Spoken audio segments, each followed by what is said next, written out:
Europe in the summer of 1914 was a continent braced with tension, a web of alliances stretched to breaking point. The assassination of Archduke Franz Ferdinand in Sarajevo on June 28 lit the fuse, but the explosion that followed was the product of decades of distrust, military buildup, and imperial rivalry. When Austria-Hungary declared war on Serbia, the alliance system snapped into motion like clockwork. Germany pledged its support to Austria-Hungary. Russia mobilized in defense of Serbia. France, bound to Russia, joined.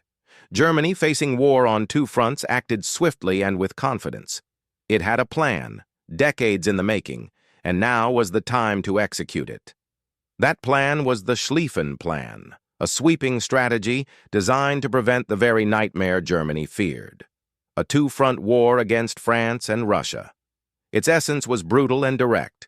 Strike west first, knock France out quickly, then turn east to face the slower mobilizing Russians.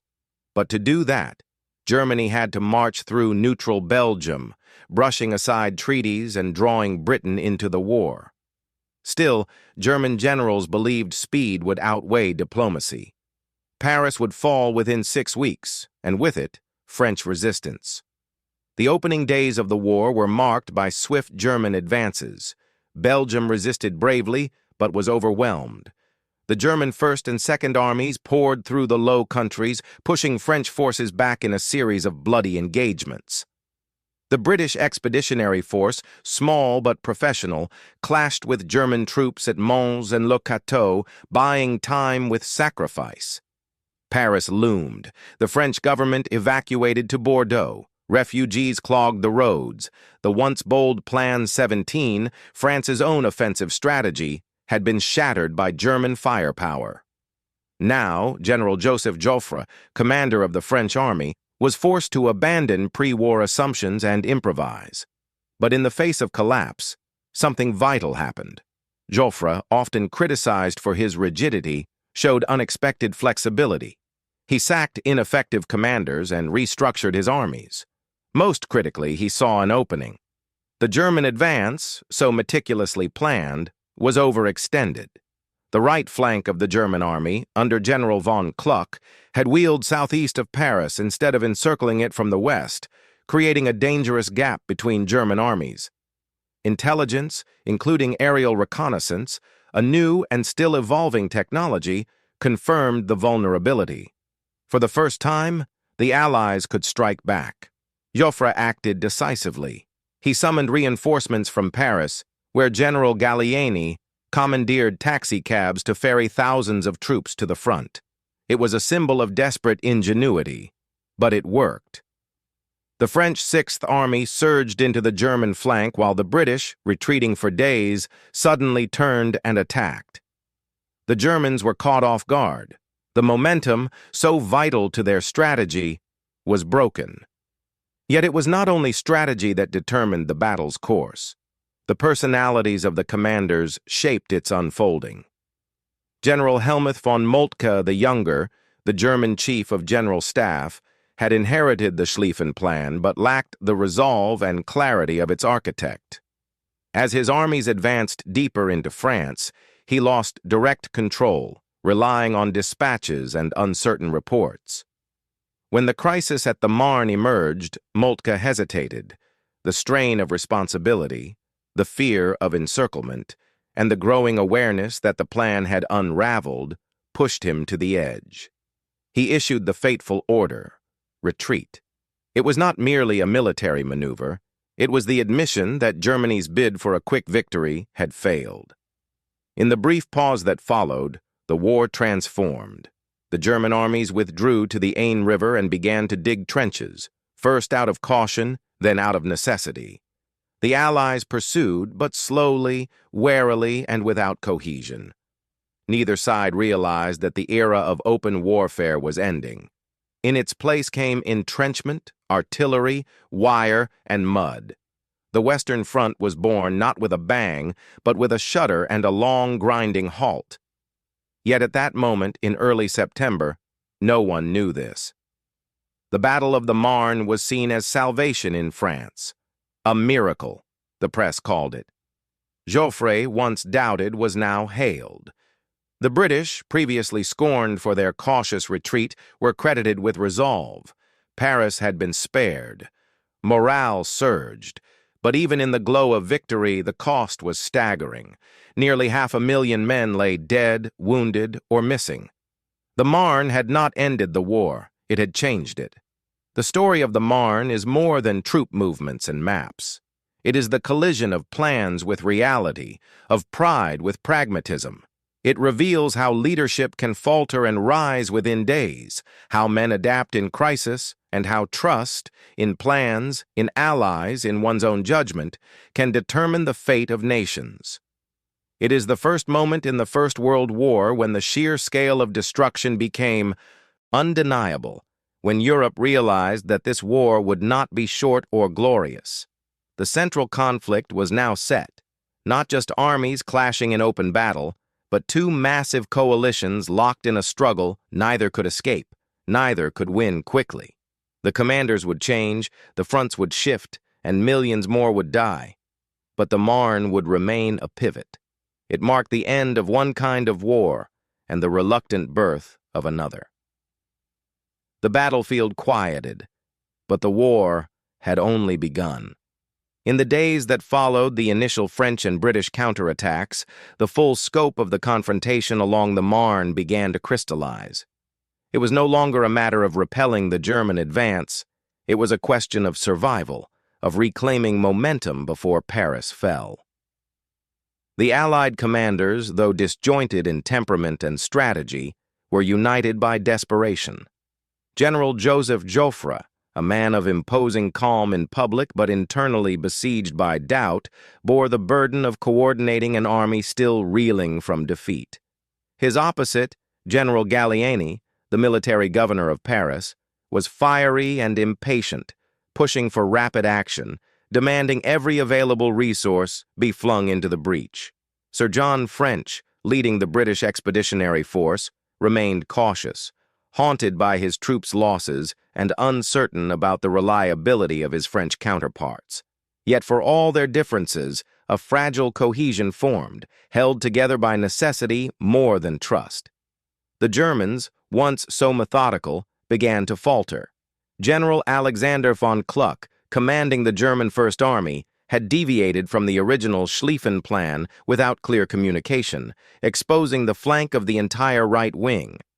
This decision, perhaps instinctive in the face of unexpected resistance, became the critical flaw that the Allies now aimed to exploit. His army, believing it was marching toward a swift and decisive victory, now found itself pivoting eastward, caught between hastily deployed French forces and a newly emboldened British front. Coordination with the adjacent German Second Army under General Karl von Bülow began to break down.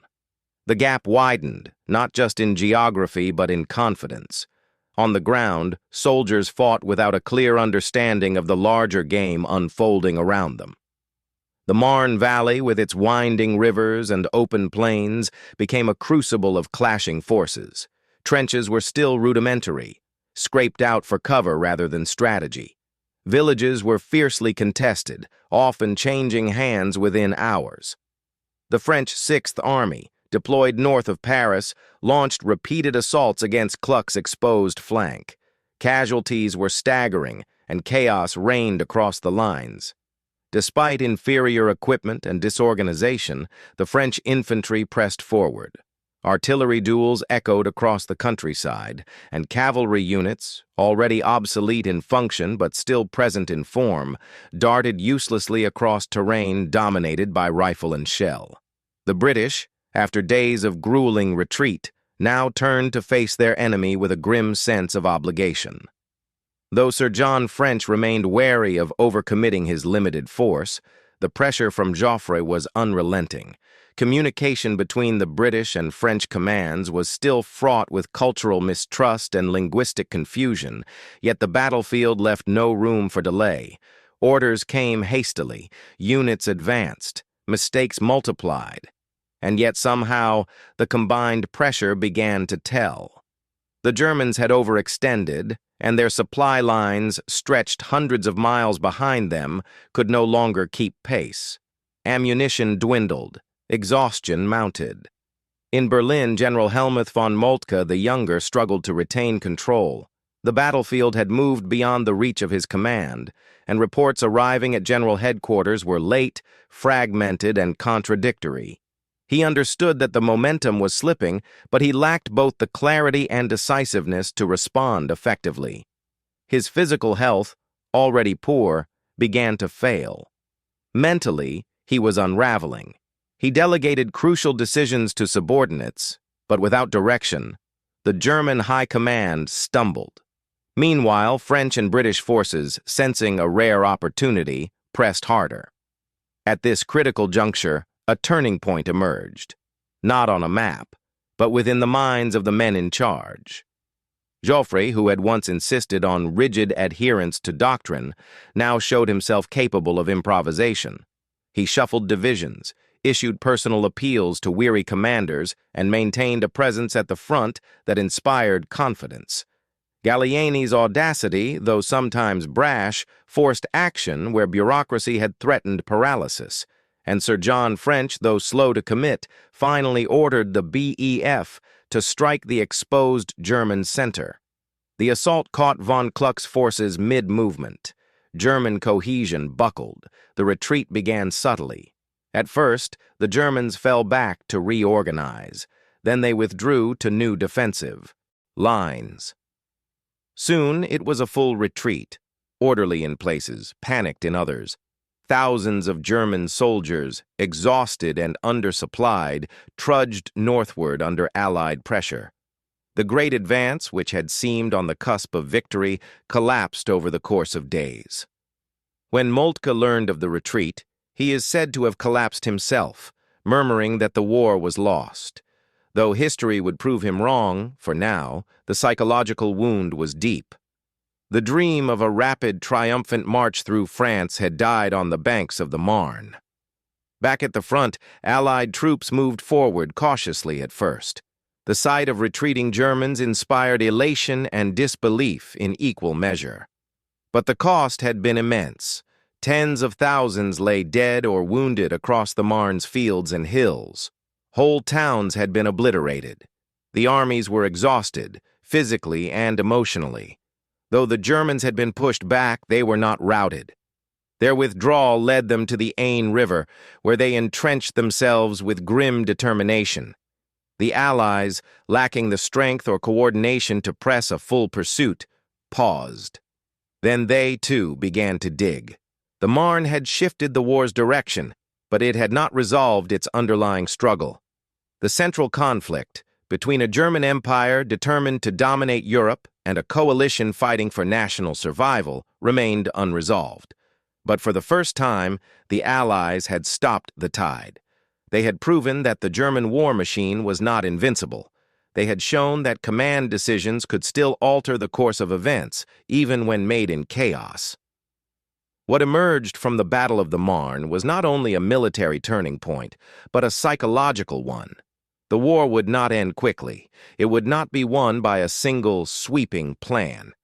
And as the front lines froze and both sides prepared for the long haul, a grim new reality settled in. The modern battlefield had arrived, and with it, the age of industrialized war. The commanders, once reliant on mobility and shock, would now have to contend with attrition, with trenches, and with the grinding stalemate that would define the years ahead. But in the final moments of the battle, before the trenches were dug and the rain turned fields to sludge, there was movement. There was decision. There was hope, fragile but real, that momentum could be seized and catastrophe averted. For the Allies, the Marne was not only a reprieve, it was a revelation. And for Germany, it was a reckoning that their war would be longer, costlier, and more uncertain than they had ever imagined. As the final echoes of artillery faded from the banks of the Marne, both sides began to grapple with a sobering truth. This war would not end in weeks. The decisive blow that the German high command had promised their emperor had failed to materialize, and in its place stood a battered army falling back toward the Aisne River. The men who had marched with banners of imperial pride now trudged with hollow eyes, their boots caked in the same mud that would soon define the front lines. And behind the retreat, a new conflict was beginning. Not one of swift movements and cavalry charges, but one of inches, measured in trenches, in wire, in shells that scarred the earth deeper than any map could record. General Helmuth von Moltke, once so confident in the Schlieffen Plan, had returned to Berlin a shadow of himself. The shock of failure, the weight of decisions made and unmade, had broken him. In his absence, the German military command turned to Erich von Falkenhayn, a man of colder calculation, whose priority was no longer rapid victory, but endurance. On the Allied side, General Joffre emerged with unexpected authority. Though his leadership had been tested in fire, he had proven adaptable, even visionary. His calm in crisis had rallied a nation teetering on collapse. Now he faced the next challenge, holding the fragile line against a German army that remained potent, though wounded. The conflict had changed shape. Gone were the sweeping maneuvers of August. In their place, a desperate race to the sea began. Both armies, realizing that neither could outflank the other to the south, now shifted northward in a series of lateral movements, each trying to gain the upper hand before the terrain solidified into stagnation. This race to the sea was not marked by speed, but by frustration. Skirmishes flared in northern France and Flanders, with each encounter ending not in breakthrough but in entrenchment. Towns like Ypres, Arras, and Lille became synonymous with resistance and ruin. Soldiers dug trenches first for cover, then for strategy, until the entire Western Front resembled a vast, open wound across Europe. Inside those trenches, a different kind of character emerged. Not generals, but the common soldiers. Men like Henri Durand, a schoolteacher turned infantryman who wrote home of lice and longing, or Thomas Bradley, a British private who joked in muddy letters about tea brewed in shell casings. They were not heroes in the classical sense, but they were the new face of the war, anonymous, resilient, and tragically replaceable. Their experiences were shaped less by patriotism than by proximity. Proximity to death, to comradeship, to moments of silence shattered by fire. For them, the Marne was not a miracle, but a memory of movement, of open skies before the wire went up and the world closed in. Even as the line stabilized, the strategic struggle deepened. Both sides dug not just trenches, but networks, of communication, of supply, of surveillance.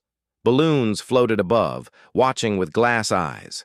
Telephones buzzed in subterranean posts. Engineers built, snipers waited, and generals issued orders that barely moved the line. The war had become a siege, not of cities, but of civilization itself. Each side believed that attrition would favor them. Germany trusted in its industrial might and discipline. The Allies, in their numbers and growing international support, neither truly understood the scale of sacrifice that lay ahead. Amid this grim transition, one final thread from the Marne remained, the morale it had restored. For France, it was a symbol that defeat was not inevitable. For Britain, it justified their presence on the continent. For Germany, it was a lesson in overreach and recalibration. But no one yet realized how deeply the battle had altered the psyche of the war. The optimism of August had vanished. In its place was something more somber, more enduring. A recognition that this conflict would define a generation, reshape borders, and bury empires. As winter approached, rain soaked the trenches, turning earth to muck. Frostbite joined bullets as an enemy. Letters arrived slower, rumors spread faster. Still, both sides prepared for spring, not with hope, but with resolve. New plans were drawn, new offensives imagined. The war, though stalled on the surface, boiled beneath, and in every dugout, every command tent, every flickering candle in the darkened hospitals behind the front, the shadow of the Marne remained, a reminder of what might have been and what could still come. It had begun as a bold campaign, a thrust toward Paris meant to end the war before it truly began. It ended with trenches that would remain for years, and a front line that would move only at great cost. The Battle of the Marne was not the end of anything, but it was the beginning of a new kind of war, one that would stretch across continents, consume millions, and demand answers to questions no one had dared ask before. In its aftermath, the commanders stood apart from the men they led, the distance between strategy and suffering now wider than ever. And yet, even in that broken landscape where hopes had shifted and heroes went unnamed, a spark remained, not of triumph, nor even of victory, but of endurance. The same endurance that carried men through the horrors of trench life, that drove nations to sacrifice more than they ever imagined, and that, in the end, would shape the world to come. The Marne had not ended the war, but it had revealed its nature, and in that revelation lay the first truth of a conflict that would demand everything.